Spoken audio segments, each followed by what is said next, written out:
He usually shows the date and time.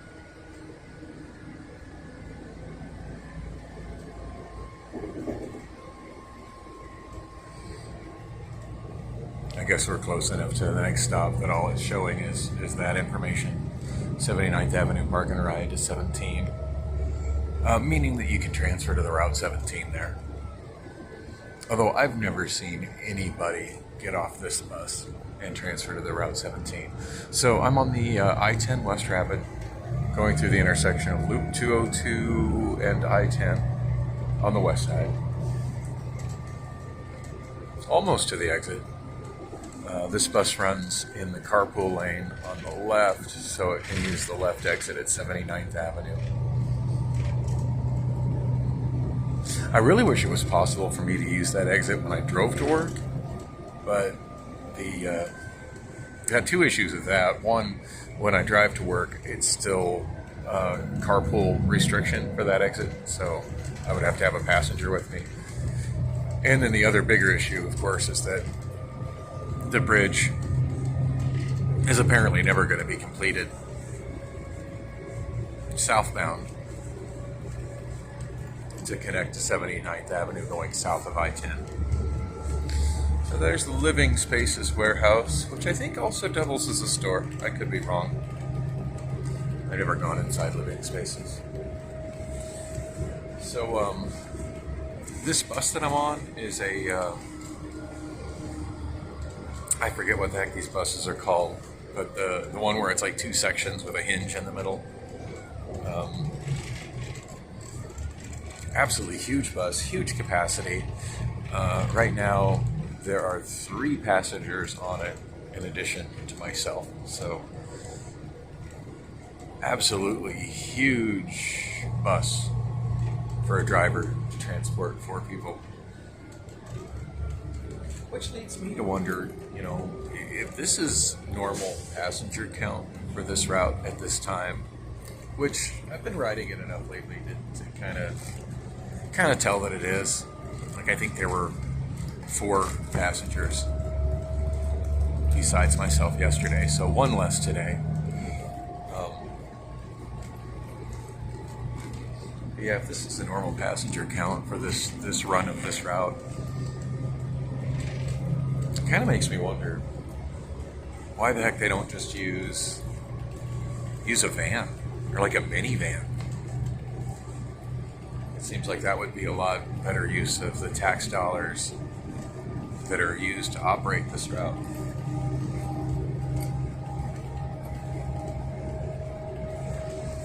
I mean, certainly my $2.25 that I ended up not paying don't pay to have a professional driver drive this enormous vehicle this long of a distance.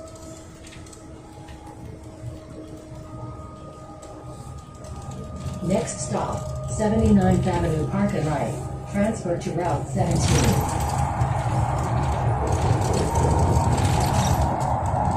I wish that display would always just show the date and the time. So it's Thursday, April 20th, 6:15 p.m. right now.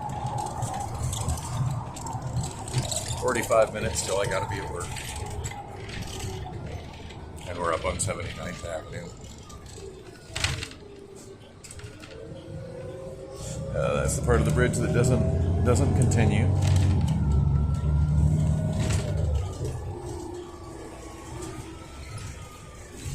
And there's the park and ride.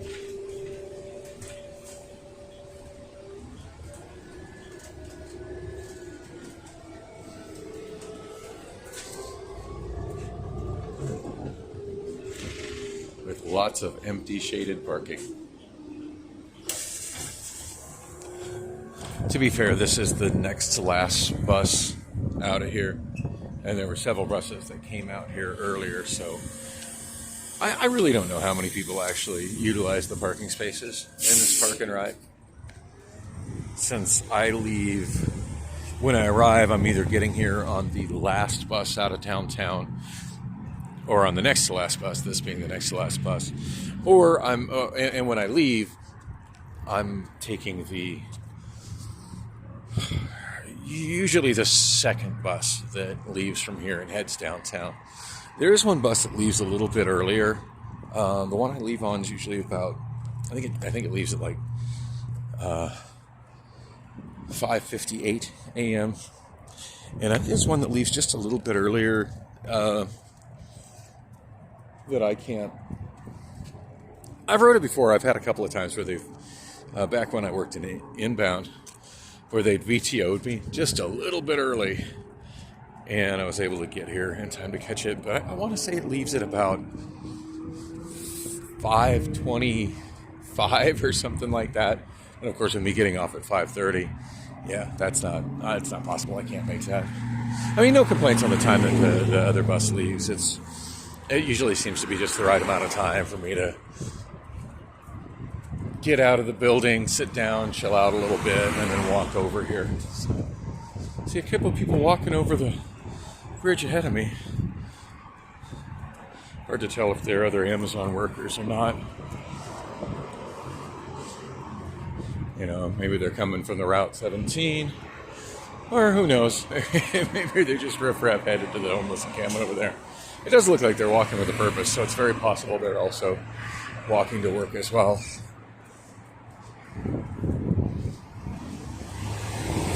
So yesterday morning, I rode home with the Brazilian woman I've been talking about, and I still have yet to figure out her name. It's killing me that I can't remember her name. I feel terrible for that. We had a pretty intense conversation this morning on the way from Amazon to 20th Street in Thomas. She really surprised me this morning. She actually asked me to drive. It's like, yeah, can you do me a favor? And I'm like, it's always kind of when some random person you don't know very well is like, hey, can you do me a favor? It's always, I mean, it's one thing when I'm at work, you know, it's probably they're wanting me to do something, you know, work related, but after work, it's like, ooh, what am I getting myself into here? Oh, look at this. It looks like they fixed the fence and it got torn down just as quick. It's, that chain link wasn't like that a couple days ago.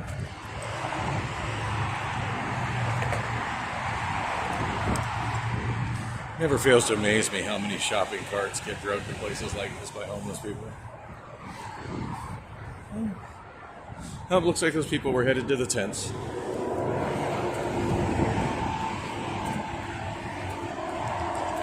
I was hoping maybe they were other people who were trying to walk to work.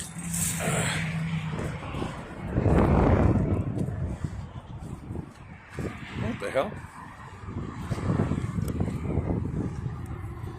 There's a full can of cream of chicken soup sitting here. Ain't that something?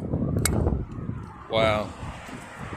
You know, my guess is, if I'm to guess why there's a can of cream of chicken soup right there, my theory is going to be that one of the urban campers around here probably got a food bank food box, and that was something that they had no use for. And to be fair, how would somebody who's, you know, living in a tent here on the end of 79th Avenue prepare that can of soup? What are they supposed to do with something like that?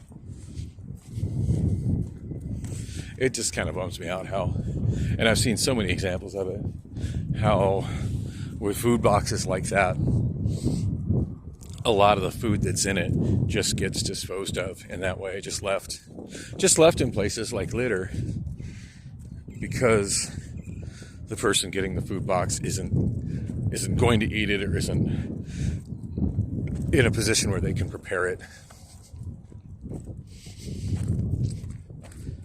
But you know what they say, well, beggars can't be choosers. But I don't know, it would just be nice to see that food actually given to somebody that could use it. And part of me wanted to pick up the can myself, because I'm sure it's just fine. But I don't know how I would prepare that myself.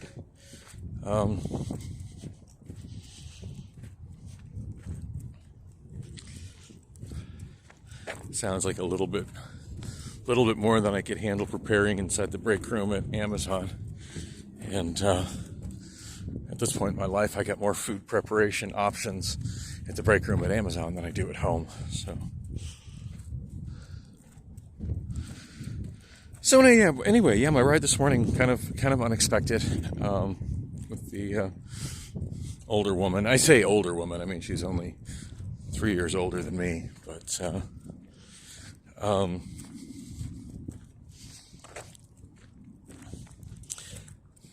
yeah, she's like, well, can you do me a favor? And I'm like, maybe. And she asked if I would drive. She says that she hates driving.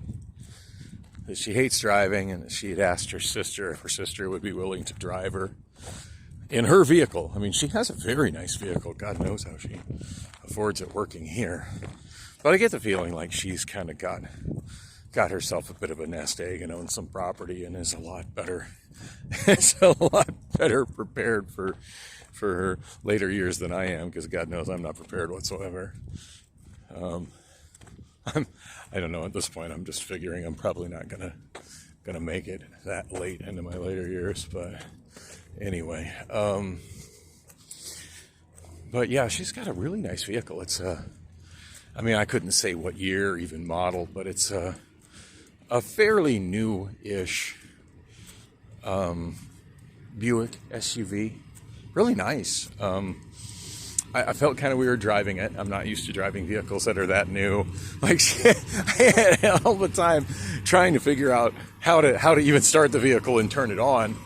I mean, I'm just used to the era of vehicles where a car key is a flat metal thing and you stick it in a slot and you turn it to start the vehicle. And her car key is a proximity fob. So I guess it just being in her pocket or wherever she had it was, enough to unlock the vehicle. And it has a button to start the car, like a power button. And so I hit the button. She's like, oh, your foot has to be on the brake. And so I put my foot on the brake. I didn't realize I needed to hit the button again. So I'm just like, sorry, not used to. I drive a 2006 Saturn. And all my other vehicles are older than that. So I'm out of my element here. And like a lot of newer style vehicles, it also has the feature where it shuts off at intersections, which to me was kind of spooky. I mean, sort of right now, my Saturn has that feature, and that's one of the things I'm trying to get fixed. But unlike my Saturn, which I have to turn the key to start after it stalls out at an intersection, this vehicle's engineered to be like that, and somehow just magically powers on and goes when it's starts itself and goes every time the light turns green and I'm ready to go. I really don't understand how that technology works, but it's interesting, and I would imagine it does save fuel. Now, as I kind of curious about wear and tear in the vehicle, and it seems like that would be hard on a starter. Every time you're at a red light, starting and stopping the vehicle, but that's how a lot of modern vehicles are. That's how her vehicle was. So she did comment. I went down Van Buren because the freeway was all congested, and I looked at my, I showed her how I use the traffic view on my phone on Google, and she did comment at one point. It's like, well, it's not really. Ooh, this fancy ass bag somebody left here. CF, customer fulfillment. I'm gonna take that. Anyway, she said she said that I guess she was paying attention to the time, and I really wasn't. But she said that it wasn't really any faster going the route we were going, but she agreed that it was certainly less stressful than being on the freeway. And I seem to get more red lights on Van Buren than normal. And of course, I made the mistake of not getting on the freeway at 7th Avenue. I was just more focused on my conversation with her, and she was commenting on just how beautiful that neighborhood is, because I don't think she's ever driven through there before, and commenting on the houses, and the houses are really nice. in that area around like 7th Avenue and 9th Avenue and Roosevelt. So yeah, took Van Buren to 15th Avenue up to Roosevelt, and I was going to turn left on 7th Avenue and get on the freeway because the congestion on the freeway pretty much ended between 19th. Like, it looked if I'd have got on at 19th, I'd have been stuck in traffic, but it eased up by 7th. But my mind was kind of in another place by the time I got to 7th Avenue, and I just drove right across the Central Corridor over to 7th Street. But I don't know. I don't know really what to. She kind of puzzles me, and it doesn't help that I can't remember her name, but I don't know. I'm kind of curious, like what she thinks about me. I mean, we've kind of talked about our life situations, and she's told me she's never been married, doesn't have any kids, and has commented that yeah, she's all alone, just me, myself, and I. So part of me is thinking that she's probably kind of going through the same sort of loneliness that I am, but I don't know.